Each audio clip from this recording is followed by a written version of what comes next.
السلام علیکم ورحمۃ اللہ وبرکاتہ. الحمد للہ الذی رفع السماء بقدرته ودحى الارض بمشیته وخلق الخلائق بارادته واستوى على العرش كما يليق بجلاله واشهد ان لا اله الا الله وحده لا شريك له واشهد ان سيدنا ومولانا محمدا عبده ورسوله ارسله بالحق بشيرا ونذيرا وداعيا إلى الله بإذنه وسراجا منيرا صلى الله تعالى عليه وعلى آله وعلى أصحابه وبارك وسلم تسليما كثيرا كثيرا.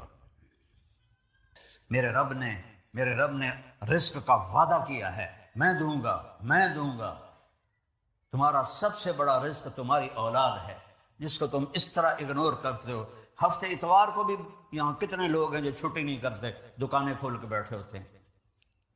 لعنت بھیجو ایسی دولت پر جو تمہیں نہ گھر کا چھوڑے، نہ در کا چھوڑے، نہ بیوی کا چھوڑے، نہ بچوں کا چھوڑے. قناعت والی زندگی سیکھو. نماز سے رزق بڑھتا ہے. اور ایک حدیث سناتا ہوں. طارق جمیل صرف زبان ہلا رہا ہے، بات میرے نبی کی ہے. ایک صحابی آتے ہیں، یا رسول اللہ میں چاہتا ہوں میری روزی زیادہ ہو جائے. آپ چاہتے ہیں سارے؟ بولو. میں بھی چاہتا ہوں، میرا بھی دل کریں میری زمین ہے جو ڈھیر کپا ہوئے. ہم سارے چاہتے ہیں یا رسول اللہ میری روزی بڑھ جائے. مجھے کوئی بتائیں. ایک تو یہ جو سوشل میڈیا پہ ہے نا وظیفے بتانے والے، یہ لتران دے لائق ہیں. لتران دے یہ نامراد ادھر لے جاتے ہیں جدھر نہ میرے نبی نے بتایا نہ میرے اللہ نے بتایا. ایک تو ان کو سننا چھوڑ دو. میں اپنے نبی کا وظیفہ بتا رہا ہوں جو ہر آدمی، ہر مرد عورت کر سکتا ہے، چھوٹا بڑا بوڑھا جوان. یا رسول اللہ میری روزی بڑھ جائے. آپ نے کیا کہا؟ ادم علی الطہارہ یوسع علیک رزقک، با وضو رہا کر تیرا رزق بڑھ جائے گا. میرے نبی نے کوئی لمبی تسبیح نہیں بتائی. 1000 واری اے پڑھتے، 1000 واری اے پڑھ، ہک ٹنگ چاہتے پڑھ. یہ سب کم وقت مال کماؤ ہیں، یہ پیسے بنا رہے ہیں. ان کے پاس تم سے ہم سے زیادہ پیسے ہوتے ہیں. اور نہ یہ اس چکر میں پڑھو کہ جادو ہو گیا، یہ نو پھرولو جادو ہو گیا ہے، سایہ ہو گیا ہے. بھائی کتھے سایہ ہے، کتھے اتنے جادوگر پیدا ہو گیا نا. ہر ویلے وہ پھوکی جاننے دے تو انہوں تباہ کیتی جاندے. یہ سب فراڈ ہیں. یہ جو جادو ہو گیا اور جادو کے عمل کرنا پڑے گا اور ہانڈی چڑھانی پڑے گی اور پتہ نہیں کی کرنا پڑے گا، زمین میں دبانا پڑے گا، یہ سارے الودے پٹھے نے. اور تسی سارے بے وقوف ہو جڑے انہوں دے مگر لگے ہویا. میرے نبی کا وظیفہ سنو. ادم علی الطہارہ یوسع علیک رزق، تو باوضو رہ تیرا رزق بڑھ جائے گا. ایک وظیفہ اور بتاتا ہوں. میرے نبی نے فرمایا، یہ آپ نے خود فرمایا، یہ باوضو رہنے کا پوچھنے پہ ایک صحابی نے پوچھا کہ میں چاہتا ہوں میرا رزق بڑھ جائے، تو آپ نے فرمایا باوضو رہا کر رزق بڑھ جائے گا. اور باوضو رہنے کے کچھ اور فائدے بتاؤں. ایک دفعہ شیطان ہمارے نبی کی خدمت میں حاضر ہوا. آپ نے فرمایا یار ایتا دس تیرے دشمن کتنے ہیں؟ کہنے لگا 15. تو آپ نے فرمایا کون؟ کہ پہلے تو تسی ہو، پہلے دشمن تو میرے تسی ہو. پھر اس نے فہرست گنائی، بات لمبی ہوتی جا رہی. اس نے کہا پھر وہ مومن مرد اور عورت جو باوضو رہتے ہیں وہ میرے بڑے دشمن ہیں، ان سے مجھے ڈر لگتا ہے. اور باوضو سو جاؤ تو موت آ گئی تو شہادت کی ہوگی. باوضو سو جاؤ تو ایک فرشتہ تمہارے لیے دعا کرتا رہے گا. باوضو سو جاؤ شیطان ڈر کے پیچھے ہٹ جائے گا. اور ایک بتا رہا ہوں جو میرے نبی نے خود بتایا پوچھنے کے بغیر، جو یہ چاہے اس کی عمر لمبی ہو اور اس کا رزق زیادہ ہو تو وہ اپنے ماں باپ کی خدمت کرے. تمہاری تو جابیں ہیں نا، تم کہاں ماں کو پوچھ سکتے ہو؟ جواب ہے میرے نبی نے کہا اپنے ماں باپ کو خوش کرے اور اپنے رشتے داروں پہ خرچ کرے اور ان سے اچھا سلوک کرے.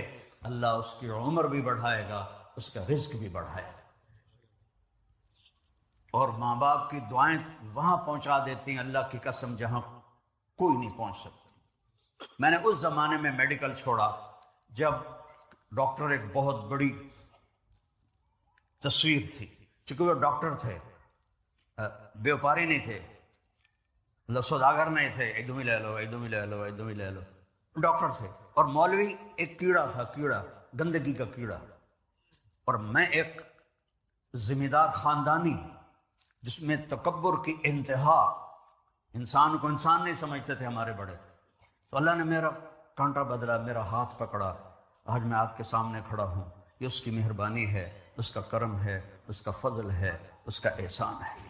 تو میں کالج لائف تک بہت روڈ تھا، نہ ماں کی پرواہ تھی نہ باپ کی پرواہ تھی، تو میرے ماں باپ کو مجھ سے بہت گلہ رہتا تھا۔ تو میں لاہور میں پڑھتا تھا، تو میں خط اس وقت لکھتا تھا جب پیسے مک جاندے ہیں۔ تو ایک دفعہ میرے باپ نے مجھے خط لکھا، بیٹا جب پیسے ختم ہوتے ہیں تو خط لکھتے ہو، کبھی ایویں بھی خط لکھ دیتا کر بھائی تیرا کی حال ہے۔ پتہ ہی نہیں تھا ماں کسے کہتے ہیں، باپ کسے کہتے ہیں۔ تو نبی کی زندگی پڑھی تو پتہ چلا، آپ اندازہ لگائیں۔ بیٹا بہ جا، بہ جا۔ میرے نبی نے فرمایا، یہ عورتیں بھی بیٹھی ہیں، کاش میری ماں ہوتی زندہ اور میں عشاء کی نماز کی نیت باندھ کے فرض نماز مسجد کی مصلی پر پیچھے نمازی ہوتے اور میں سورۃ فاتحہ شروع کر چکا ہوتا، الحمدللہ رب العالمین، اور ادھر میرے گھر سے میری ماں کہتی محمد، تو میں نماز توڑ کے کہتا جی اماں جان میں آیا، جی اماں جان میں آیا۔ یہ ماں کا مرتبہ بتایا۔ یہاں تو صرف پاؤنڈ کو دنیا جانتی ہے۔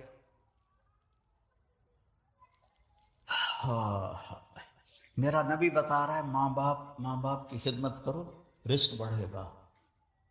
اپنے رشتہ داروں سے لڑو نہیں، اچھا سلوک کرو۔ عام طور پر رشتہ دار آپس میں سینگ پھنسے ہوتے ہیں، اور ہمارے ذمہ داروں میں تو ویسے ہی توبہ توبہ توبہ توبہ، اسی لیکا چھک دیتا ہے۔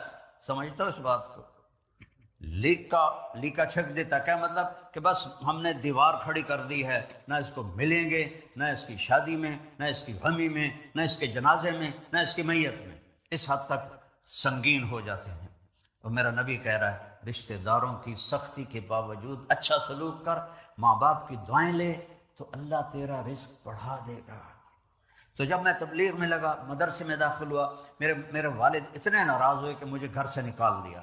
23 نومبر 1972، یہ تو مولوی بننا تو میرے گھروں نکل جا۔ 2 بار میرے والد اتنے جابر ذمہ دار تھے کہ لوگوں کے پیشاب نکل جاتے تھے جب وہ گرجتے تھے، درد سے باندھ کے مارتے تھے۔ مجھے کہا، اور میری عمر کتنی؟ 18 سال۔ میں خود حیران ہوتا ہوں کہ ایڈی چھوٹی عمر ہے میرے اللہ نے میروں کیویں ہمت دیتی۔ میں کہا نہیں، میں مولوی بننا ہے۔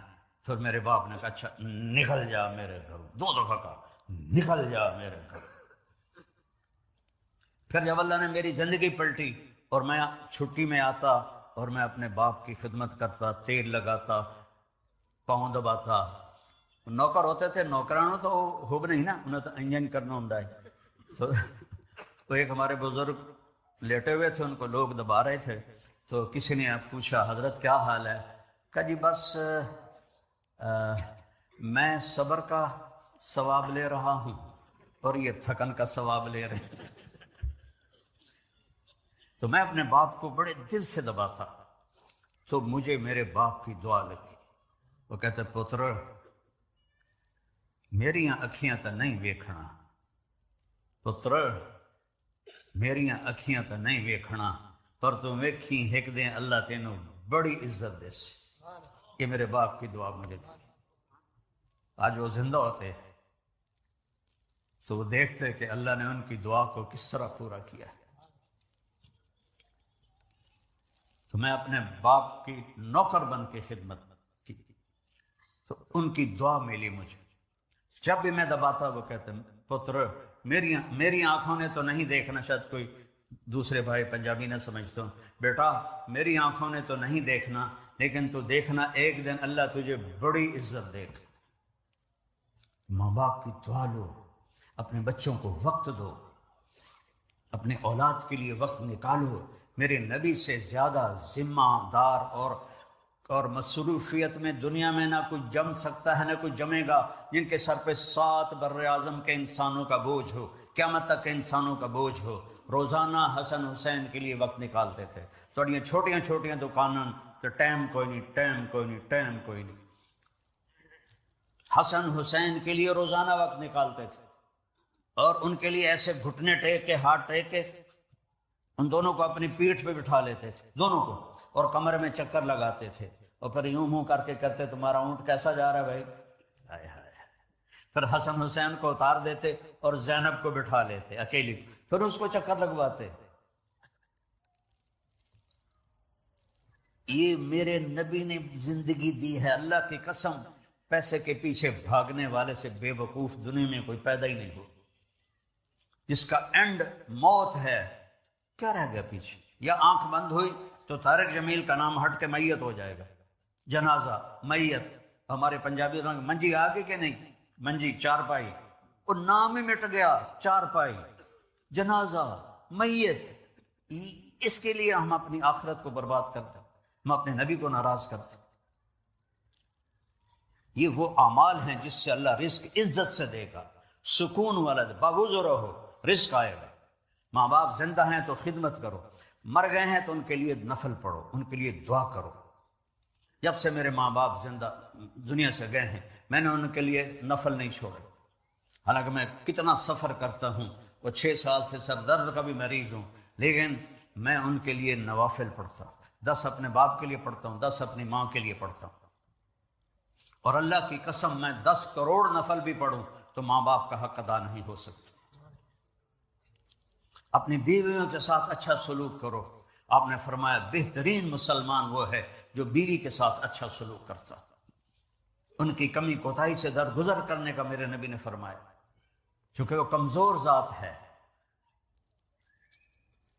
عاشروہن بالمعروف، اللہ مردوں سے کہہ رہا ہے اپنی بیویوں کے ساتھ اچھا سلوک کرو۔ فین کرہتموہن، اگر تمہیں ان کی کوئی باتیں پسند نہیں ہیں تو اس کو صبر سے برداشت کرو۔ فعسیٰ ان تکرہوا شیئا وہو خیر لکم ویجعل اللہ فیہ خیرا کثیرا، ممکن ہے اس برداشت کرنے میں اللہ تعالیٰ نے بہت خیریں چھپا کے رکھی۔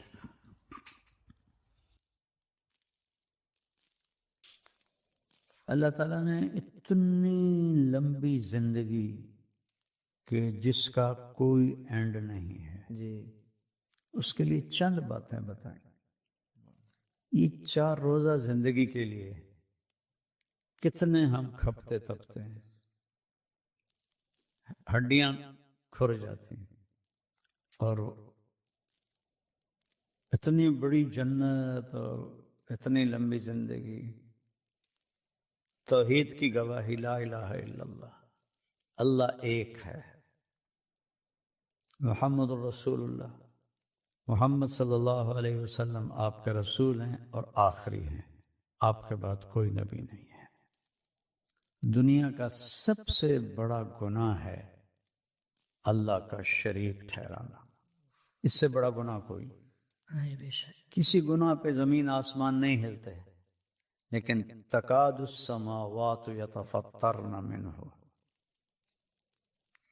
قریب ہوتا ہے کہ آسمان پرزہ پرزہ ہونے لگے، فتنشق الارض، زمین پھٹ جائے، فتخر الجبال ہدا، اور پہاڑ ٹکڑے ٹکڑے ہو کے ریت ہو جائیں۔ کب؟ ان دعوا للرحمن ولدا، جب لوگ کہتے ہیں کہ اللہ کا بیٹا ہے۔ وما ينبغي للرحمن ان يتخذ ولدا، یہ ناممکن ہے کہ اللہ کا کوئی بیٹا ہو۔ تو یہ سب سے بڑا گناہ۔ اس کے علاوہ پتھروں کے آگے جھکنا اللہ کو چھوڑ کر، اور مختلف چیزوں کی پوجا میں دنیا لگی ہوئی ہے، تو یہ سب سے بڑا گناہ ہے۔ اس پر اللہ نے کہا ان اللہ لا یغفر ان یشرک بہ، شرک معاف نہیں کروں گا، ویغفر ما دون ذلک لمن یشاء، اس کے نیچے جس کو چاہوں میں معاف فرماتا۔ تو لا الہ الا اللہ، اللہ ایک ہے، اس کو بھگوان کا نام دو، وہ ایک ہے، اسے ایشور کہو، وہ ایک ہے، اسے تم خدا کہو وہ ایک ہے، اسے رب کہو وہ ایک ہے، اسے یزداں کہو فارسی میں وہ ایک ہے۔ قل هو اللہ احد، ان سے کہہ دو وہ اکیلا ہے، واحد نہیں کا، احد اسے کہتے ہیں جس کا دوسرا بن نہ سکے۔ محمد الرسول اللہ، محمد اللہ کے رسول۔ ہم خوش قسمت ہیں کہ ہم تمام نبیوں کو مانتے ہیں۔ یہودی موسیٰ علیہ السلام پہ آ کر رک گئے اور آگے دونوں نبیوں کا انکار کر دیا، عیسیٰ علیہ السلام کا بھی، محمد صلی اللہ علیہ وسلم کا بھی، بلکہ عیسیٰ علیہ السلام کو تو انہوں نے اپنے طور پر صلیب پہ ہی لٹکا دیا۔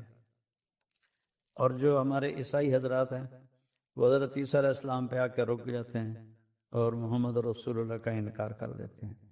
ہمیں اللہ نے یہ توفیق دی ہے اس امت کو کہ آدم سے محمد تک سب نبیوں پہ ایمان۔ آمن الرسول وما انزل الیہ من ربہ والمؤمنون کل آمن باللہ وملائکتہ وکتبہ ورسلہ لا نفرق بین احد من رسلہ۔ تو یہ کلمہ پہلی شرط ہے، لا الہ الا اللہ محمد الرسول اللہ، اور محمد آخری رسول ہے، آپ کے بعد کوئی رسول نہیں۔ دوسرا نماز ہے، کتنی ہے؟ پانچ نماز ہے، اور یہ وہ تحفہ ہے جو اللہ نے عرش پہ بلا کے دیا۔ باقی سارے عبادتیں زمین پہ اتاری، نماز کو عرش پہ بلا کے سامنے کھڑا کر کے دیا۔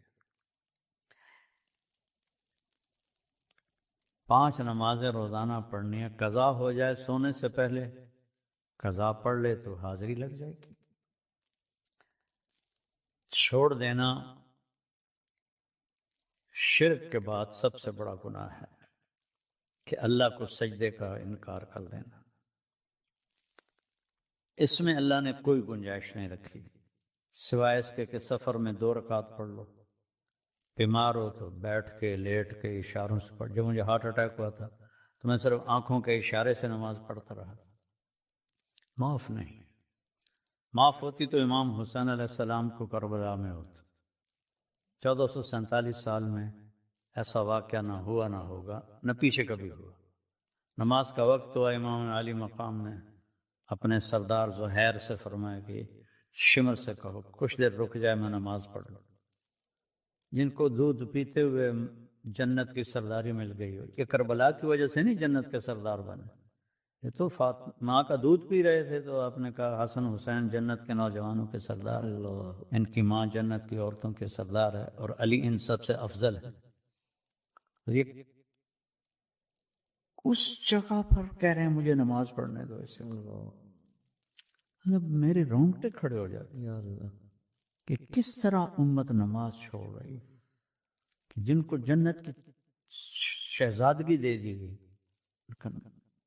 اور وہ دیکھ رہے ہیں کہ یہ لاش پڑی ہے، یہ لاش پڑی ہے، یہ لاش پڑی ہے، یہ ہاتھ کٹ گیا ہے، یہ خون ابل رہا ہے، نماز پڑھنے دو۔ شمر نے کہا ہم جنگ نہیں روکیں گے، ٹھیک۔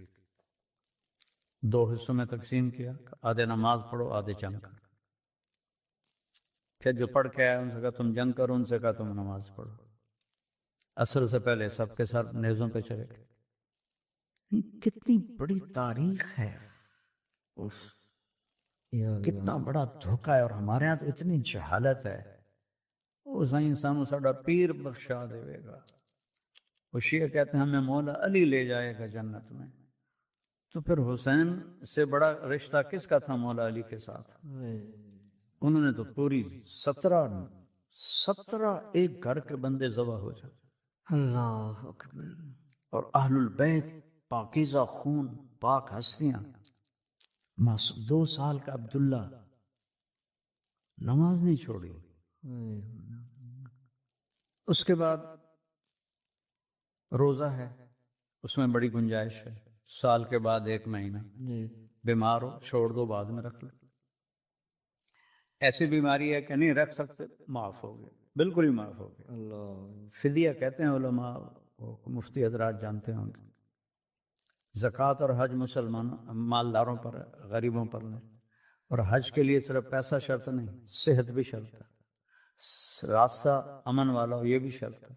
کتنی آسانی ہے۔ یہ 5 فرائض ہیں جن میں 2 تو صرف پیسے والوں کے لیے اور 3 سب کے لیے ہیں۔ اور اس میں بھی گنجائش ہے، کوئی اونچ نیچ ہو جائے معافی مانگو، اللہ معاف کر دے۔ اور اس کے بعد ایک حدیث میں بیان کیا کرتا ہوں کہ 4 کام کر لو ان 5 فرائض کے ساتھ تو اتنی بڑی جنت مل جائے گی۔ آپ نے کہا صدق و حدیث، ہمیشہ سچ بولنا، جھوٹ نہ بولنا۔ کہ آپ نے سے پوچھا گیا یا رسول اللہ مسلمان بزدل ہو سکتا ہے؟ کہاں بخیل ہو سکتا ہے؟ ہاں۔ جھوٹا ہو سکتا ہے؟ کہا نہیں، جھوٹ نہیں بول سکتا۔ حجاج بن یوسف جو فرعون تھا اس امت کا، 1.5 لاکھ آدمی اس نے سامنے کھڑے ہو کے قتل کروا دی۔ ایک دن اپنے نوکر سے کہنے لگا لوگ میرے بارے میں کیا کہتے ہیں؟ کہنے لگا اگر میں نے بتایا تو مجھے بھی قتل کر دے گا۔ کہنے نہیں، وعدہ کرتا ہوں نہیں کرتا۔ انہیں ایڈی بڑی 4 شیٹ، ایسا ایسا ایسا ایسا ایسا، اس میں ایک کا جھوٹا ہے، باقی سارے اس کے عیب ساری تاریخ میں لکھے پڑے ہیں۔ ایسے کر کے سنتا رہا، جب خاموش ہوا نا وہ تو کہنے لگا ساری سچ ہے ایک بات کے سوا، جب سے میں نے زبان کھولی ہے میں نے جھوٹ آج تک نہیں بولا، آج تک جھوٹ نہیں بولا۔ تو اب میں کیسے رہوں؟ ہمارے تو مدرسہ کے طلبہ جھوٹ بولتے ہیں، علماء ممبر پہ بیٹھ کے کیسے کیا کر رہا ہے۔ جس قوم میں جھوٹ ہو وہ عزت نہیں پائے گی۔ بے شک بے شک۔ تو ہم نے کہا سچ بولو، جھوٹ نہ بولو۔ ایک عبد الملک بن مروان کے خلاف اشد بن قیس نے بغاوت کی تھی، تو اس میں بصرہ کے ایک بڑے عالم تھے ابو خراش، ان کے بیٹے شامل ہو گئے۔ اشد کو شکست ہو گئی، قتل ہو گیا، وہ بیٹے بھاگ گئے۔ کئی سال کے بعد چھپ کے واپس آ گئے۔ بصرہ کو وہاں اس زمانے کی ISI جو تھی اس نے خبر دے دی کہ اس کے بیٹے گھر آ گئے، تو کہنے لگا آج ابو خراش کے سچ کا امتحان لوں گا۔ ان کے بارے میں مشہور تھا کہ کبھی جھوٹ نہیں بولتے، تو اس نے ان کو کھانے پہ بلایا۔ وہ کھانے کی ضیافت عنوان، اور اس میں سب گفتگو کر رہے ہیں، ایک عام ماحول گفتگو کا بنا ہے۔ باتوں باتوں میں کہنا کہ ابو خراش تیرے بیٹے ہمارے خلاف لڑے تھے پھر بھاگ گئے تھے، کوئی پتہ ہے کہاں ہے؟ تو وہ ہنس پڑے، کہنا کہ حجاج زندگی موت تو اللہ کے ہاتھ میں ہے، گھر بیٹھے ہیں۔ تو اس نے ان کو ایسے کیا، کہا ابو خراش تیرے سچ کو سلام کرتا ہوں، تیری جان بھی بخشتا ہوں، تیرے بچوں کو بھی بخشتا ہوں، اگر تو جھوٹ بولتا یہیں دسترخوان پہ تیرا سر اتار دیتا اور تیرے دونوں بیٹوں کو بھی قتل کر دیتا۔ جاؤ تیرا سچ تجھے مبارک۔ اللہ اکبر۔ دوسرا فرمایا صدق حفظ و امانت ہے، کسی کو دھوکہ نہ دینا۔ تب جاؤ بازاروں میں دیکھو کیا ہو رہا ہے، چاہے کوئی داڑھی والا بیٹھا ہے چاہے کوئی بغیر داڑھی والا بیٹھا ہے، دھوکہ دینے میں سب برابر، لاکھوں میں کوئی ایک ہوگا جو دیانتداری کے ساتھ کام کر رہا ہوگا، ورنہ دھوکہ ہی دھوکہ ہے۔ تو جس قوم میں دھوکہ بھی ہو اور جھوٹ بھی ہو، وہ کہیں ہمیں عزت ملے، یہ نہیں ہو سکتا۔ ہم اپنی آنکھوں سے نہیں دیکھ رہے جی بالکل کیا اوقات ہے ہمارا دنیاوی سطح پر، اتنا خوبصورت ملک، اتنا وسائل سے مالا مال، صرف KPK میں اتنے خزانے ہیں کہ پاکستان کے پورے قرضے 1 منٹ سے ادا ہو سکتے، اتنے خزانے ہیں۔ لیکن جھوٹ اور بددیانتی نے ہمارے اپنے منہ کالے کر دیے۔ قوموں کی تباہی حکمرانوں کی نااہلی سے نہیں آتی، قوموں کی تباہی اپنی بدعمالی سے آتی ہے۔ حکمران تو تھوڑا سا طبقہ ہوتا ہے، وہ برا بھی ہو تو اس کی نحوست سب پہ نہیں پڑتی، جب عوام بری ہو جاتی ہے اس کی نحوست پڑتی ہے۔ بادل کیوں پھٹ رہے ہیں، پہلے کیوں نہیں پھٹ رہے؟ بس 70 سال میری عمر ہے، میں نے پہلی دفعہ یہ سنا کلاؤڈ برسٹ، یہ کیوں پھٹ رہے ہیں؟ یہ اوپر والے کا ناراضگی کا اظہار ہے۔ تیسرا فرمایا، ہاں اس پر ایک واقعہ بھی سناتا ہوں۔ جریر بن عبداللہ یمنی شہزادے ہیں اور حجۃ الوداع پہ ایمان لائے، بالکل آخری 3 مہینے، اور تمام صحابہ میں سب سے خوبصورت آدمی تھے جریر بن عبداللہ۔ حضرت عمر کہتے تھے یہ ہمارا کسرا ہے، اتنے خوبصورت تھے وہ۔ آپ نے فرمایا اکرم الناس منازلہم، عزت دار کو اس کے مرتبے کے مطابق عزت دو۔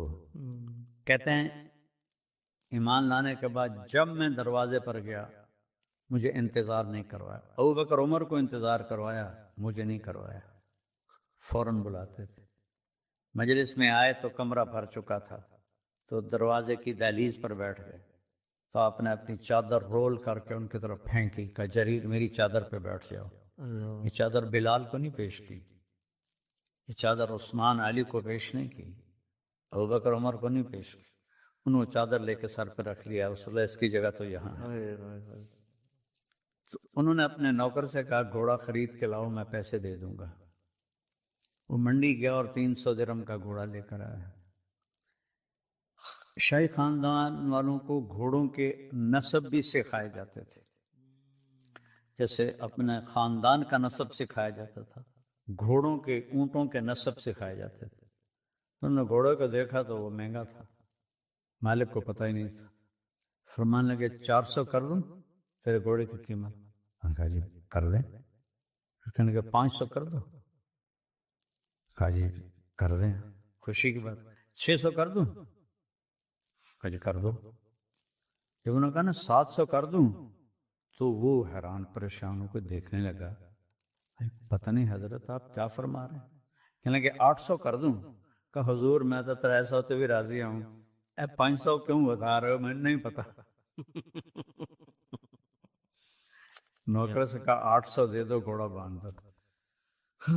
جب وہ چلا گیا تو کہنے لگے حضرت میں جو 300 میں سودا کر کے لایا تھا تو شرن تو بے میں کوئی کسی قسم کی قباحت نہیں، برائی نہیں، یہ میرا کرتا ہے، میں 1 روپے میں بیچوں یا 100 روپے میں بیچوں، جب میں راضی ہوں بیچنے والا، جو بیچنے والا 300 میں دے رہا تو 100% بے صحیح ہے، لیکن دیکھنے والا کوئی اور آدمی ہے۔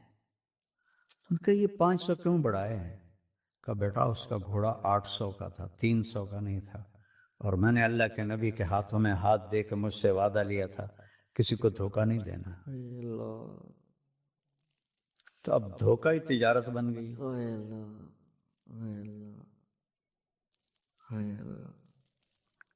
2 باتیں ہو گئی۔ تیسرا فرمایا اخلاق اچھے کر لو، حسن خلیقت، اپنے اخلاق اچھے کر لو۔ یہ ماں بہن کی گالی کتنی عام ہو گئی ہے، اور کس قدر بیت اللہ کو توڑنے سے زیادہ جرم ہے کسی کو ماں بہن کی گالی دینا۔ کہ آپ نے بیت اللہ کو دیکھ کر کہا ما اعظم حرمتک، تیری عزت بہت اعلیٰ ہے، لیکن ایک ایمان والے کی عزت تجھ سے بھی زیادہ ہے۔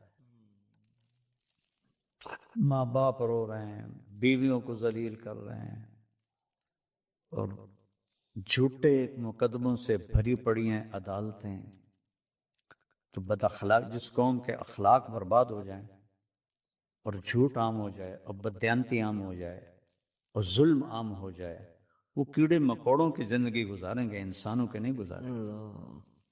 تو اپنے اخلاق اچھے کرو، کہ جس میرے نبی نے کہا کہ چونکہ میں نے جتنا دین پڑھا ہے سب سے مشکل عمل اچھے اخلاق، سب سے مشکل عمل، کیونکہ اپنے آپ سے لڑنا پڑتا ہے۔ میرے نبی نے کہا میں گارنٹی دیتا ہوں جنت الفردوس میں گھر لے کر دوں گا، اپنے اخلاق اچھے کر دو۔ تو اس کا مطلب یہ نہیں کہ آدمی سے کوئی واہی تباہی نکلے گی، نہیں نکلے گی، بشر ہے، معافی مانگے، برابر ہو گیا، سیٹ ہو گیا معاملہ۔ اللہ کے معاملے میں ہو، بندوں کے معاملے میں ہو، جا کے معافی مانگ لے تو سارا معاملہ صاف ہو جاتا ہے۔ تو ماں باپ ان کی دعائیں لینا، بیوی اس سے محبت کرنا، اس کو عزت دینا۔ ہمارا بیوی کو ذلیل کرنا بڑا ہی سمجھا جاتا ہے۔ اور اب یہ یونیورسٹیز کی تعلیم سے بچیاں بھی آگے اتنی وہ بدتمیز ہو گئی ہیں کہ انہیں خامند کو بے عزت کرنا یا ان کے والدین کو بے عزت کرنا کوئی مسئلہ ہی کوئی نہیں ہے۔ تو چوتھا فرمایا عفت فی طعمت، رزق حلال کمانا، لے اے چار گلاں جی ساری ہیں تے او پنج کام، تو پھر اس میں گڑبڑ ہو جائے توبہ کرو معاف۔ میرے نبی نے بچوں دنیا سے جاتے ہوئے بھی نماز سکھائی، اور اس کا علاج تو ایک میری آپ سب بچیوں سے آپ کے اساتذہ سے گزارش ہے، نماز نہ چھوڑو، یہ ہماری پہچان۔ قضا ہو گئی کوئی بات نہیں، بعد میں کر، رات کو سونے سے پہلے 5 کا فگر پورا کر کے سو، تو انشاءاللہ پھر ایک وقت آئے گا اللہ آپ کو 5 کی توفیق نصیب فرما دے۔ اس میں اللہ نے کوئی گنجائش نہیں رکھی، اللہ نے ساری شریعت آسمان سے اتاری، نماز دینے کے لیے معراج پہ بلایا، 7 آسمان پار کر کے۔ پہلے آسمان پر جب آپ پہنچے تو آدم علیہ السلام پھولوں کے ہار، دوسرے آسمان پر پہنچے تو یحییٰ زکریا عیسیٰ ویلکم استقبالیہ جماعت، تیسرے آسمان پر پہنچے تو یوسف علیہ السلام، چوتھے آسمان پر گئے تو ادریس علیہ السلام، 5ویں آسمان پر گئے تو ہارون علیہ السلام، 6ٹھے آسمان پر گئے تو موسیٰ علیہ السلام۔ یہ سب استقبالیہ جماعت تھی، جیسے ابھی آپ لوگوں نے گیٹ پہ کھڑی کی ہوئی تھی استقبالیہ جماعت۔ 7ویں آسمان پر پہنچے تو ابراہیم علیہ السلام، وہاں سے آگے گئے تو سدرۃ المنتہا، کائنات کا border, and of the universe, and of the universe, اور وہاں جا کے وہ جبریل کا ٹھکانہ ہے، وہاں جا کے جبریل کہنے لگے یا رسول اللہ اس سے آگے میں اتنا بھی گیا تو جل کے راکھ ہو جاؤں، اتنا بھی اوپر گیا یعنی میرے پاس آگے ویزا کوئی نہیں، آپ جائیں، آپ کا رب آپ کو لے جائے۔ آگے آپ کیسے گئے وہ اللہ جانتا ہے یا اللہ کا رب جانتا ہے یا اللہ کا نبی جانتا ہے۔ تو اس کے بعد آپ نے اوپر کا سفر شروع کیا اور عرش کے دروازے کھلے، پہلی دفعہ عرش کے دروازے کھل رہے ہیں اور اللہ کا عرش جھوم رہا ہے کہ آج کوئی آ رہا ہے، اور وہ وجد میں ہے، رقص میں ہے، مستی میں ہے، شوق میں ہے، کوئی آ رہا ہے۔ آپ کے قدم مبارک عرش کی سطح پر لگے، اور عرش اور اللہ کے درمیان لامحدود پردے نور کے ہیں۔ میرے اللہ نے سارے سارے سارے پردے ہٹا کر فرمایا السلام علیکہ ایھا النبی ورحمۃ اللہ وبرکاتہ، اے میرے محبوب نبی آپ کا رب آپ کو سلام پیش کرتا ہے، سبحان اللہ۔ اور پھر آپ نے کہا التحیات للہ والصلوات والطیبات، میرے رب میری جان، میرا مال، میرا سب کچھ، میرا بول سب تیرے لیے، میری ہر بندگی تیرے لیے، وہ جانی ہو، مالی ہو، زبانی ہو، سب تیرے لیے۔ اس پر اللہ نے خوش ہو کر کہا السلام علیک ایھا النبی، السلام علیکم نہیں، علیک، صرف آپ کو آپ کا رب سلام پیش کر رہا ہے۔ علیکم میں تھا ہوتا آپ سب کو نہیں، صرف آپ کو، میرا اے میرے محبوب آپ کا رب صرف آپ کو یہ عزت دے رہا ہے کہ آپ کو آپ کا رب سلام پیش کرتا ہے، آپ پر اللہ کی رحمت ہو، اللہ کی برکتیں ہوں۔ پھر اپنے نبی پہ قربان جاؤ، انہوں نے امت کو شامل کر لیا کہ اچھا یا اللہ وہ تو تیری شان بے نیازی ہے، آپ نے مجھے اپنی رحمت سے نواز کر کہا السلام علیکہ، پر اب میں کہتا ہوں میری قبول کر لینا السلام علینا، میرے اوپر اور میری امت پر بھی تیرا سلام آ جائے۔ کیا نبی اللہ نے دیا، سبحان اللہ۔ آپ نے فوراً امت کو شامل کیا، السلام علینا، یا اللہ ہم سب پر پوری امت پر تیرا سلام ہو، پوری امت پر تیرا سلام ہو۔ وہاں جو تحفہ دیا، بہت سی باتیں ہوئیں، ایک حدیث سناتا ہوں پھر نماز کی بات کرتا ہوں۔ آپ نے عرض کی یا اللہ ابراہیم آپ کے خلیل تھے اور موسیٰ آپ کے کلیم تھے، اور داؤد کے لیے لوہا نرم تھا، سلیمان کے لیے ہوا تابع تھی، اور عیسیٰ علیہ السلام ان کے لیے مردے زندہ تھے، فماذا جعلت لی، یا اللہ میرے لیے کیا ہے؟ تو اللہ تعالیٰ نے فرمایا واہ ولیس قد آتیتک افضل من ذلک کلہ، میرے محبوب آپ کو وہ دیا ہے جو کسی کو نہیں دیا۔ اچھا یار وہ کیا ہے؟ کہ وہ یہ ہے قیامت تک تیرا میرا نام اکٹھا رہے گا، جدا نہیں ہو سکتا۔ آپ کو میرا ساتھ مل گیا، آپ کو میرا قرب مل گیا. لا الہ الا اللہ. آگے پڑھو. اب یہ جدا ہو سکتا ہے؟ کوئی آتا ہے نا آفیسر، تو اس کا نام کی پلیٹ لگتی ہے، نیم پلیٹ لگ جاتی ہے. جب وہ سال 2 سال 3 سال بعد ٹرانسفر ہوتا ہے تو اس کی نیم پلیٹ تبدیل ہو کے دوسری لگ جاتی ہے، یا اپنے دفتروں میں دیکھتے رہتے ہیں. تو آدم سے لے کر موسیٰ تک یہی تھا. ایک نبی آئے، ان کے نام کی پلیٹ لگی، وہ گئے تو اتر کے دوسرا آ گیا، تیسرا آ گیا، چوتھا آ گیا. جب ایک کم 1,24,000 ہوئے عیسیٰ، لا الہ الا اللہ عیسیٰ روح اللہ، تو جب ان کو اللہ نے اٹھایا تو وہ پلیٹ اتر گئی. اب آنا تھا محمد رسول اللہ نے، تو اللہ نے اعلان کر دیا اللہ ذکرت الا ذکرت معی. اب یہ نیم پلیٹ نہیں ہٹ سکتی، قیامت کا دھماکہ بھی اسے نہیں ہٹا سکتا. اب آپ کا اور میرا نام ہمیشہ اکٹھا رہے، جدا نہیں. پھر اللہ نے اور کیسے اکٹھا کیا؟ وہ کتنی چیزوں کو اس میں مناسبت سے پیدا کیا. اللہ کے لفظ میں کوئی نقطہ ہے؟ بولو. محمد میں کوئی نقطہ ہے؟ احمد میں کوئی نقطہ ہے؟ نہیں. جو جن حرفوں پہ نقطہ آتا ہے نا، با تا فا جیم چ زال زا شین ضاد ضا غین فے قاف نون، یہ کمزور ہے. اور جن حرفوں پہ نقطہ نہیں آتا یہ پاورفل ہیں. تو اللہ نے اپنے حبیب کے نام کے لیے وہ حرف لیے جو پاورفل ہیں، تو ان میں کوئی نقطہ کوئی نہیں. اس لیے اللہ کا اصل نام اللہ ہے، خدا نہیں ہے. ہمارے بر صغیر میں خدا چل گیا، یہ کسی فارسی نے نام اپنے علم سے بتایا. خدا اسے کہتے ہیں بچوں جسے کسی نے نام بنایا ہو. لیکن اللہ وہ نام ہے جو اس نے خود اپنا نام رکھا کہ میں اللہ ہوں. ذالکم اللہ ربکم الحق اللہ لا الہ الا ہو. الف لام میم اللہ لا الہ الا ہو هو اللہ الذی لا الہ الا ہو فإن تولوا فقل حسبی اللہ لا الہ الا ہو. اللہ یبدأ الخلق ثم یعیدہ اللہ الذی رفع السماوات بغیر عمد ترونها قل هو اللہ احد اللہ الصمد لم یلد ولم یولد ولم یکن له کفوا احد. اس کی عادت ڈالو کہ خدا کی بجائے اللہ زبان سے نکلے، تو اس میں نور زیادہ ہے، اس میں نورانیت زیادہ ہے. تو کوئی نقطہ نہیں تینوں پر. اب دوسری مناسبت، اللہ 4 حرف الف لام لام ہا، محمد 4 حرف میم ہا میم دال، احمد 4 حرف الف ہا میم دال. اللہ 4، محمد 4، احمد 4 حرف. یہ مناسبت سمجھ میں آئی؟ اگلی مناسبت، ان تینوں کو جمع کرو تو 12 بنتا ہے. اللہ کے 4 حرف، محمد کے 4 8، احمد کے 4 12. جب اللہ نے کلمہ توحید جوڑا اور کلمہ رسالت ہمیں سکھایا تو لا الہ الا اللہ کے 12 حرف ہیں اور محمد الرسول اللہ کے بھی 12 حرف ہیں. تو آپ نے کہا میرے محبوب آپ کو میں نے پتہ کیا دیا ہے؟ قیامت تک آپ کا نام میرے نام کے ساتھ رہے. وہاں 50 نمازیں دیں میرے محبوب آپ کی امت کے مرد عورتوں کے لیے 50 نمازیں. اور میں قربان جاؤں اللہ کے نبی کی رضا پر قضا. ایک دفعہ نہیں کہا یا اللہ یہ 50 پڑھیں گے کیسے؟ 50 کیسے پڑھیں گے؟ پتہ پہلی امتوں میں کتنی نمازیں فرض تھیں؟ 2، فجر کی 2 رکعت، عصر کی 2 رکعت. میرے نبی اسی وقت آمین کہا اور واپس چل پڑے.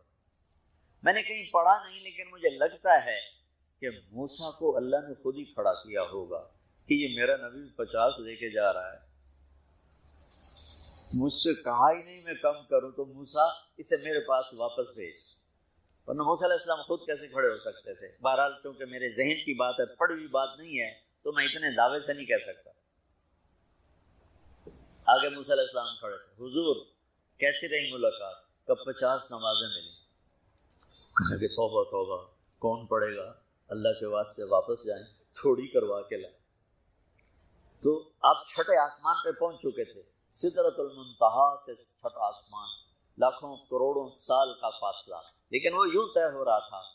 واپس گئے، یا اللہ کوئی تھوڑی کر دے، خفف عن امتی. تو اللہ کہتا ہے چلو ٹھیک ہے ہم نے 5 ہی دینی ہیں، 45 معاف.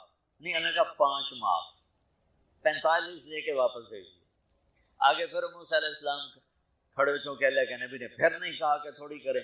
ہاں جی کتنی؟ کیا ہوا کہ 5 معاف ہو گئی. کہا نہیں یہ میں منت کرتا ہوں آپ واپس جائیں، انہوں نے کوئی نہیں پڑھنی، بہت زیادہ ہیں، پھر واپس۔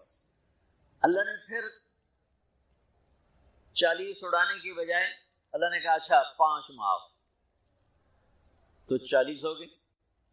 پھر موسیٰ علیہ السلام نے ہاتھ جوڑے تو ان کا اچھا 5 معاف، تو 35 ہو گئی۔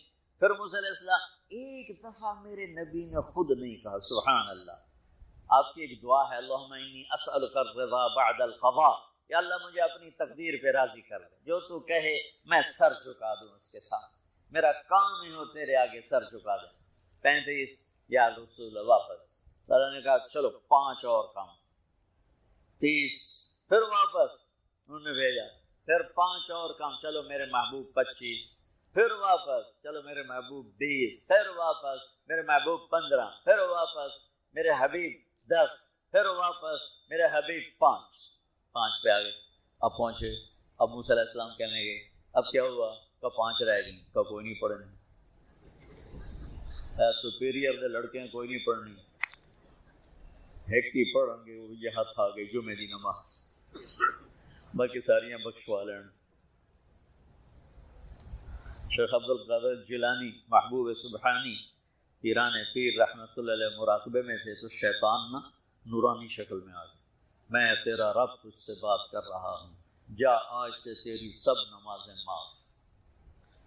تو وہ کوئی عام عالم تھوڑا ہی تھے، پیران پیر، انہوں نے مراقبے میں فرمایا کہ یہ تو رب نے اپنے نبی کو معاف نہ کی، تو کون ہے مجھے معاف کرنے والا؟ تو شیطان ہی لگتا، تمہیں خواب آ جاتا تھی ڈنڈورا پٹوا دینا، شکر ہے نمازاں دی چھٹی ہو گئی، کم بن گیا نمازاں دی، رب نے آ کے آخ دیتا ہے نمازاں دی چھٹی، یہ نہیں پتا بھی شیطان آیا بیٹھا۔ تو موسیٰ علیہ السلام نے کہا یا رسول اللہ 5 بہت زیادہ ہیں، نہیں پڑھیں۔ آپ نے کہا موسیٰ اب مجھے شرم آتی ہے، 5 کم ہو رہی ہیں، اب گیا اور یہ بھی معاف ہو گئی تو پھر میری امت اپنے اللہ سے رابطہ کیسے کرے گی؟ میں نہیں جاتا۔ تو موسیٰ علیہ السلام نے اس پر کہا یا رسول اللہ میری امت پہ 2 نمازیں فرض تھیں، فجر کی 2 رکعت، عصر کی 2 رکعت، اور وہ بھی باجماعت نہیں تھی، باجماعت ہمیں ملی ہے، ہمیں اذان ملی، ہمیں مسجد ملی، ہمیں باجماعت نماز ملی، ہمیں نماز میں قرآن کی تلاوت ملی، ہمیں نماز میں رکوع ملا۔ پہلی امتوں کی اذان کوئی نہیں، مسجد کوئی نہیں، تلاوت کوئی نہیں، نماز کے اندر رکوع کوئی نہیں، قیام سے سیدھا سجدہ، اور کھڑے ہو کر تسبیح پڑھو، تلاوت کوئی نہیں، چونکہ وہ اپنی کتاب کے حافظ نہیں ہوتے تھے، اور ہمیں اللہ نے یہ دولت دی ہے کہ ہمارا 7 سال کے بچے سے لے کر 70 سال کا بوڑھا حافظ قرآن ہو جاتا ہے۔ میرے پڑوس میں ایک بچی، 5 بچوں کی ماں، 40 سال عمر، 5 بچوں کو لے کر اس نے 2 سطریں یاد کرنا شروع کی، اس نے 10 سال میں سارا قرآن یاد کر لیا۔ بچوں کی خدمت، خامن کی خدمت، ساس سسر کی خدمت، اپنی خدمت، اور اس کے ساتھ 10 وہ لگی رہی، 10 سال میں قرآن یاد سارا کر لیا۔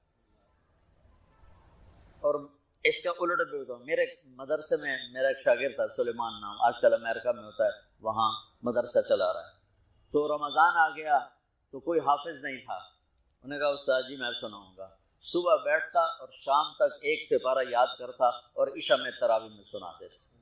اس نے 30 دن میں سارا قرآن یاد کر لیا، صرف 30 دن میں۔ یہ میں آپ کو کہیں کی نہیں سنا رہا، کیونکہ میرے مدرسے کا قصہ ہے، میں آپ کو سنا رہا ہوں پورے دعوے کے ساتھ۔ اس بچے نے صرف 30 دن میں قرآن یاد کر کے صبح سے شام تک یاد کرتا اور شام کو تراویح میں سنا دیتا، اور ایسا بھی نہیں کہ کبھی ادھر جا رہا ہو کبھی ادھر جا رہا ہو، فر پورا یاد کر کے سنا دیتا۔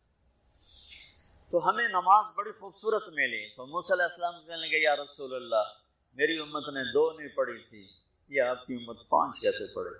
آپ نے کہا نہیں موسیٰ اب مجھے شرم آتی ہے۔ تو نماز کو اتنی اہمیت کے ساتھ میرے اللہ نے قرآن میں، میرے نبی نے زندگی میں، صحابہ نے، میرے نبی کے نواسے نے کربلا میں مثال قائم کر دی کہ دنیا ادھر کی ادھر ہو جائے، جسم کی بوٹیاں ادھڑ جائیں پر سجدہ نہیں چھوٹ سکتا۔ روزے میں ہے مسافر و بعد میں رکھ لو، بیمار و بعد میں رکھ لو، نماز میں کوئی معافی نہیں بھائی۔ حج میں گنجائش ہے، آج فرض ہوا ہے موت سے پہلے ادا کر۔ زکوٰۃ میں گنجائش ہے، آج فرض ہوئی ہے اگلے سال کی 22 اکتوبر تک جب چاہو دے دو، لیکن نماز کا وقت آ گیا ہے، آ گیا عین لڑائی میں اگر وقت نماز، قبلہ رو ہو کے کھڑی ہو گئی قوم حجاز۔ نماز کی تاخیر کوئی نہیں، نماز پڑھنی پڑے گی۔ یہ ہمیں اللہ سے جوڑتی ہے، اللہ سے جوڑتی ہے، اللہ سے جوڑتی ہے۔ عظمتیں، بڑائی، طاقت، دبدبا، روب، شہنشاہی صرف اللہ کی۔ ہمارے بر صغیر میں اتنی جہالت ہے کہ خون کے آنسو آنکھیں روتی ہیں۔ انسانوں سے مانگ رہے ہیں، اولیاء کرام جو دنیا سے چلے گئے، بزرگان دین، ائمہ کرام جو دنیا سے چلے گئے، ان سے مانگ رہے ہیں۔ آج کل کے جو بناوٹی پیر تو زیادہ ہیں، ان سے مانگ رہے ہیں، ان کو انداتا سمجھتے ہیں۔ اللہ تعالیٰ فرماتا ہے تم سارے مانگنے والے ہو اور میں دینے والا ہوں، مجھ سے مانگو میں دوں گا، وہ کسی اور سے نہ مانگو۔ ایک دفعہ ہارون رشید بیت اللہ کا طواف کر رہا تھا، دنیا کا سب سے بڑا بادشاہ تھا، اور اس نے ایسے ہاتھ اٹھائے ہوئے تھے اوپر آسمان کی طرف اور اللہ سے دعا کر رہا تھا۔ تو سفیان ثوری رحمہ اللہ فرمانے لگے انظروا الی جبار الارض کیف یتضرع الی جبار السماوات والارض، اس دنیا کے طاقتور کو دیکھو کیسے زمین آسمان کے شہنشاہ اور زمین آسمان کے طاقتور کے آگے ہاتھ پھیلا رہا ہے اور دعا مانگ رہا ہے۔ وہ کریں جو اللہ کہتا ہے، وہ نہ کریں جو لوگ کہتے ہیں یا میں کہتا ہوں، کہ کائنات اللہ کے قبضے میں ہے۔ قرآن یہ ذہن بناتا ہے کہ للہ ملک السماوات والارض وما فیہن، زمین، آسمان اور جو کچھ اس کے اندر ہے نا، وہ اللہ کا ہے۔ میرے نبی صبح ایک دعا مانگتے تھے روزانہ، اصبحنا و اصبح الملک للہ، صبح ہوئی اور سارے ملک نے صبح کی، والکبریاء والعظمت للہ، عظمتیں، بڑائی، طاقت، دبدبا، روب، شہنشاہی صرف اللہ کی۔ الخلق والامر واللیل والنہار وما سکن فیہما للہ وحدہ، ساری مخلوق، ساری طاقت، ہر موسم کے دن، ہر موسم کی راتیں، اور جو کچھ ان کے درمیان ہے سب اللہ کا ہے، للہ وحدہ، سب اللہ کا ہے، کسی کا نہیں ہے۔ ما یملکون من قطمیر، سبحان اللہ۔ اللہ تعالیٰ کہتا ہے کہ ابھی تو آج کل افطاری کے دن ہیں، تو جب ہم کھجور کھاتے ہیں یا ایسے چیر رہے ہیں تو گٹھلی کے اوپر ایک چھلکا ہوتا ہے باریک سا، اس کو قطمیر کہتے ہیں۔ تو ساری مخلوق اللہ کے سوا اس قطمیر کے بھی مالک نہیں، اس کھجور کے چھلکے کی۔ تو کسی کی زندگی موت کے مالک، کسی کی عزت ذلت کے مالک، کسی کے رزق دینے نہ دینے کے مالک، یہ کیسے ہو سکتے ہیں؟ انسان اللہ کے سامنے جھکا ہوا ہو، اسی کے آگے ہاتھ پھیلا رہا ہو۔ لیکن جب ہم اللہ سے مانگتے ہیں تو کھل کے سب کے سامنے سے ہاتھ اٹھا کے مانگ رہے ہوتے ہیں، اور دیکھنے والا بھی آپ کے اس کے دل میں آپ کی عزت بڑھتی ہے۔ ایک دفعہ ہارون رشید بیت اللہ کا طواف کر رہا تھا، دنیا کا سب سے بڑا بادشاہ تھا، اور اس نے ایسے ہاتھ اٹھائے ہوئے تھے اوپر آسمان کی طرف اور اللہ سے دعا کر رہا تھا۔ تو سفیان ثوری رحمہ اللہ فرمانے لگے انظروا الی جبار الارض کیف یتضرع الی جبار السماوات والارض، اس دنیا کے طاقتور کو دیکھو کیسے زمین آسمان کے شہنشاہ اور زمین آسمان کے طاقتور کے آگے ہاتھ پھیلا رہا ہے اور دعا مانگ رہا ہے۔ تو کلکم سائل الا من اعطیتہ فاسألونی اعطکم، اللہ تعالیٰ فرماتا ہے تم سارے مانگنے والے ہو اور میں دینے والا ہوں، مجھ سے مانگو میں دوں گا، وہ کسی اور سے نہ مانگو۔ ہمارے بر صغیر میں اتنی جہالت ہے کہ خون کے آنسو آنکھیں روتی ہیں۔ انسانوں سے مانگ رہے ہیں، اولیاء کرام جو دنیا سے چلے گئے، بزرگان دین، ائمہ کرام جو دنیا سے چلے گئے، ان سے مانگ رہے ہیں۔ اور آج کل کے جو بناوٹی پیر تو زیادہ ہیں، ان سے مانگ رہے ہیں، ان کو انداتا سمجھتے ہیں۔ اللہ سے مانگ، کلکم سائل الا من آتیتہ فاسألونی، کلکم فقراء الا من اغنیتہ فاستغنونی، اغنکم فاسألونی اعطکم، او میرے بندو تم سب فقیر ہو اور میں شہنشاہ ہوں، میں جس کو چاہوں گا دوں گا، مجھ سے مانگو میں تمہیں عطا کروں گا۔ تو قرآن ایک ذہن بناتا ہے کہ سب کچھ میرے رب کا ہے، اور واقعات قرآن بھی اسی طرف لے جاتے ہیں کہ بھڑکتی آگ ہے اور نمرود کہہ رہا ڈال دو، اور ان کو ڈالا جاتا ہے، اور اللہ کہتا ہے یا نار کونی بردن وسلاما علی ابراہیم۔ یہ کیا بتایا اللہ تعالیٰ نے کہ آگ نہیں جلاتی، اللہ کے قدرت سے سب کچھ ہوتا ہے، تو اللہ نے آگ کو باغ بنا دیا۔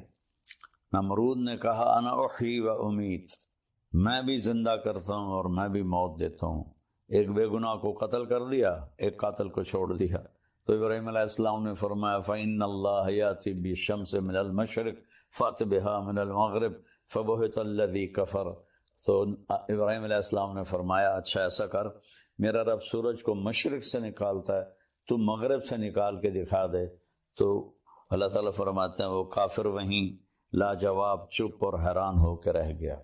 اللہ تعالیٰ نے بنو اسرائیل کو سزا دی، اور ایک بادشاہ تھا عراق کا بخت نصر، اس کو بھیجا تو اس نے سارے فلسطین کو ذبح کر دیا، لاشیں پڑے تھے۔ تو عزیر علیہ السلام اپنے گدھے پر جا رہے تھے، وہاں سے گزر ہوا تو ان کے دل میں ہے انا یحیی ھذہ اللہ بعد موتہا، ان سب کو کون زندہ کرے گا مرنے کے بعد، اور یہ بستی کیسے آباد ہوگی تباہ ہونے کے بعد۔ تو تھوڑا سا آگے گئے تو تھکن محسوس ہوئی اور بھوک لگی، تو ایک درخت کے ساتھ گدھے کو باندھا، اور ایک ٹوٹی ہوئی دیوار تھی اس کے ساتھ ایسے ٹیک لگائی، اور ایک برتن میں جو کی روٹی تھی اس کو ٹکڑے کر کے اس میں ڈالا، اور انگور تھے تھیلی میں، ان کو نچوڑ کے ان کا رس اس روٹی کے اوپر ڈالا، اور اس دیوار سے ٹیک لگائی، اور آگے ایک چھوٹی دیوار تھی اس پر ایسے پاؤں رکھ دیے، اور یوں سر کی ٹیک لگائی، اور اللہ نے فَأَمَاتَهُ اللَّهُ مِئَةَ عَامٍ، اللہ نے 100 سال موت دے دی۔ اب انہوں نے ایسے ٹیک لگائی تھی کہ انگوروں کا رس روٹی میں رچ جائے، نرم ہو جائے، پھر میں کھاؤں گا۔ 100 سال کے بعد اللہ نے اٹھایا تو آپ نے فرمایا کم لبثت عزیر، کتنا وقت گزارا یہاں؟ تو انہوں نے پہلے کہا یومن، یا اللہ ایک دن میں رہا ہوں۔ پھر سورج کو دیکھا تو وہ ڈھل رہا تھا، اور جب انہوں نے وہاں آرام کیا تھا تو صبح کا وقت تھا، تو کہنے لگے او بعض یوم، یا اللہ لگتا ہے آدھا دن۔ تو اللہ نے فرمایا بل لبثت 100 عام، تو 100 سال یہاں رہا ہے۔ فانظر الی طعامک وشرابک لم یتسنہ، جس چیز نے فوراً خراب ہو جانا تھا کھانا، اسے کیڑے کھا جاتے، چیونٹیاں کھا جاتی۔ پانی تھا ایک چمڑے کے مشکیزے میں، وہ خشک ہو جاتا، بدبودار ہو جاتا۔ آپ نے کہا کھانا دیکھ، پانی دیکھ، ذرا تبدیلی نہیں۔ انظر الی حمارک، گدھے کو دیکھ، کدھر ہے؟ کہ وہ تو جی وہ ہڈیاں پڑی ہیں۔ کہا دیکھا اب میں کیا کرتا ہوں۔ وانظر الی حمارک وعظامک کیف نکسوها لحما، اب تو دیکھ کہ میں تیرے سامنے گدھے کو کس طرح زندگی دیتا ہوں۔ تو وہ جو ہڈیاں چورا چورا پڑی تھی نا، ایک دم ڈھانچہ بن کے کھڑی ہو گئی، پھر ان کے اوپر گوشت چڑھ گیا، پھر ان کے اوپر کھال چڑھ گئی، دم لگ گئی، آنکھیں لگ گئی، کان۔ عزیر علیہ السلام آنکھوں سے دیکھ رہے ہیں، ایک دم گدھے نے چیخ ماری اور چھلانگ لگائی۔ تو اللہ نے فرمایا عزیر سمجھ میں آیا کہ تیرا رب کیسے زندہ کرتا ہے؟ کہا جی سمجھ گیا۔ وَعْلَمْ أَنَّ اللَّهَ عَزِيزٌ حَكِيمٌ۔ اس واقعے سے اور ایسے اور واقعات سے ابراہیم علیہ السلام جیسی ہستی نے کہا یا اللہ ارنی کیف تحیی الموتى، آپ مردے کیسے زندہ کریں گے؟ کہ اولم تؤمن، کیوں تیرا ایمان نہیں ہے؟ کہ بلا ہے، ولکن لیطمئن قلبی، دیکھنا چاہتا ہوں تاکہ مجھے اطمینان ہو جائے۔ قال فخذ اربعۃ من الطیر، کا 4 پرندے لے لے، فصرہن الیک، انہیں اپنے ساتھ مانوس کر لے، ثم جعل علی کل جبل منہن جزءا، پھر ان کو ذبح کر اور ان کا قیمہ بنا دے چاروں کا، اور 4 پہاڑوں کی چوٹیوں پر ان کو رکھ لے، سریاں ہاتھ میں رکھ لے، ثم ادعہن، پھر تم ان کو بلا، یاتینک سعیا، تو دیکھے گا کہ وہ آئیں گے۔ کیسے؟ میں بتاتا ہوں۔ تو انہوں نے کہا پرندے جو بھی تھے مختلف ہیں، کبوتر آ جائے تو کبوتر کے گوشت کے ٹکڑے 4 پہاڑوں سے اٹھ کر اوپر آئے، آپس میں جڑے، یاتینک سعیا، اڑ کے نہیں آئے، ایسے چلتے ہوئے آئے۔ کہ ابراہیم غور سے دیکھ، میں نے ان کو اڑایا نہیں، چلایا ہے تاکہ تیرا یقین بن جائے۔ مور آ جائے تو مور کے گوشت کے ٹکڑے چاروں طرف سے اٹھے اور بغیر گردن کے وہ چلتے ہوئے آ رہے ہیں، اور وہ گردن لگاتے تو گردن جڑ جاتی، وہ زندہ ہو جاتا۔ پھر تیسرے کو بلایا، پھر چوتھے کو بلایا، چاروں کے گوشت آپس میں مل کر بغیر سر کے چلتے ہوئے آتے، اور ابراہیم علیہ السلام ایسے سر لگاتے، وہ جڑ جاتا اور وہ زندہ ہو جاتے۔ تو ان واقعات کے پیچھے ذہن کیا ہے؟ سب کچھ اللہ کا ہے، اور سب کچھ اللہ کے ہاتھ میں ہے، سب کچھ اللہ کا ہے، سب کچھ اللہ کے ہاتھ میں ہے۔ لہذا وَإِذَا سَأَلْتَ فَاسْأَلِ اللَّهَ وَإِذَا اسْتَعَنْتَ فَاسْتَعِنْ بِاللَّهِ۔ میرے بھائی بہنوں، ہاتھ جوڑتا ہوں، جس کو اللہ نے پیدا کیا، جس کو اللہ نے زندگی دی، جس کو اللہ نے موت دی، اللہ کی قسم وہ نہ ہمیں کوئی نفع دے سکتا ہے نہ نقصان دے سکتا ہے۔ اللہ ہے النافع الضار، المانع النور، الہادی البدیع، الباقی الوارث، الرشید الصبور جل جلالہ۔ ساری ایمانی، ساری صفات کا مالک اللہ تعالیٰ ہے، جو پیدا ہوتا ہے، جو زندگی گزارتا ہے، جو موت کا پیالہ پیتا ہے، جو قبر میں چلا جاتا ہے۔ وہ آپ کے نفع نقصان کا مالک نہیں ہے، نفع نقصان کا مالک اللہ ہے، نفع نقصان کا مالک اللہ ہے، مشکل کشا اللہ ہے، حاجت روا اللہ ہے۔ اللہ کے واسطے علماء سے کہتا ہوں، لوگوں کو اللہ سے جوڑو، اللہ سے جوڑو، اللہ سے جوڑو۔ اللہ ہے جو زندہ ہے، موت سے پاک ہے، بیوی بچوں سے پاک ہے، بھوک پیاس سے پاک ہے، نیند آرام سے پاک ہے، تھکن سے پاک ہے، غفلت سے پاک ہے۔ احاط بصرہ بجمیع المرئیات، پوری کائنات اس کے سامنے، اللہ کے سامنے ہے پوری کائنات، ایک پلیٹ کی طرح۔ کسی پیر فقیر بزرگ امام کے سامنے نہیں ہے، نبی کے سامنے نہیں ہے، تو بعد والوں کے سامنے کیسے ہو؟ اللہ کے واسطے میری بات دیوار پہ مار دو، قرآن پڑھ لو، اللہ کے واسطے قرآن پڑھ لو۔ قرآن پڑھو گے تو تمہارے سامنے کھل کے بات آئے گی کہ اللہ کیا کہہ رہا ہے، اور اللہ کیا فرما رہا ہے، اور کیا سمجھا رہا ہے۔ لا یملکون لانفسہم ضرا ولا نفعا ولا موتا ولا حیاتا ولا نشورا۔ اللہ تعالیٰ مخلوق صرف بت نہیں، ساری مخلوق، وہم یخلقون، جو بھی پیدا کیا گیا ہے، نہ موت کا مالک، نہ زندگی کا مالک، نہ موت کے بعد اٹھنے کا مالک، نہ نفع کا مالک، نہ نقصان کا مالک۔ 5 چیزوں کی نفی کی ہے۔ نفع کا مالک اللہ، نقصان دینے والا اللہ، زندگی کا مالک اللہ۔